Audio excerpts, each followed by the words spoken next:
ይቺን ነገር ላስተዋውቃችሁ። ፓወር ባንክ ነች። ፓወር ባንክ እስካሁን የምናውቃቸው ፓወር ባንኮች በሳይዝ ትልቅ ከስልክ ብዙ የሚያንሱ ፓወር ባንኮችን አላየንም እስካሁን እና አሁን ግን ይቺ ፓወር ባንክ ትባላለች። እንዴት ትሰራለች የሚለውን ላሳያችሁ። እንደዚህ ይዣት የምታዩት ይሄኛው ፓርት ቻርጀር ነው። እንደዚህ ነቅላችሁት ከዚህ ጋር ከጎኑ እንደዚህ ሰክታችሁት፣ ይሄ ታይፕ ሲ ነው። ከዚህ ጋር ሰክታችሁት፣ ይሄ ደግሞ ለአይፎን ቻርጅ የምታደርጉበት ኬብል አለው ማለት ነው። ቻርጅ አድርጋችሁ እንደጨረሳችሁ ልክ ከዚህ ጋር ታመጡትና ከዚህ ጋር ታስገቡትና መያዝ ትችላላችሁ ማለት ነው። ሌላው የራሱ የእቃው ቻርጀር እዚህ ጋር አለ።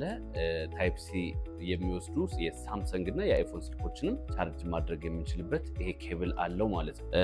ሌላው አሁን የዋየርለስ ቴክኖሎጂ እንደምታውቁት ነው። እዚህ ጋር ይሄ የዋየርለስ ቻርጀር ነው ማለት ነው። ብዙ ጊዜ ቲክቶክ የምትሰሩ ሰዎች ማይክ የቻርጅ ቦታውን ማይክ ከሰካችሁበት ዋየርለስሊ ቻርጅ እያደረጋችሁ ማይካችሁን ሰክታችሁ መጠቀም እንድትችሉ ተደርጎ የተሰራ ምርጥ የፓወር ባንክ አይነት ነው ማለት ነው። ስለዚህ ይህንን ፓወር ባንክ እኔ እየተጠቀምኩት ነው። እጅግ በጣም ተመችቶኛል። እናንተም የምትፈልጉት ከሆነ በኢንቦክስ ልትጠይቁኝ ትችላላችሁ፣ ወይም ደግሞ ባዮ ላይ ባለው የቴሌግራም ዩዘር ኔም ልታናግሩኝ ትችላላችሁ ማለት ነው።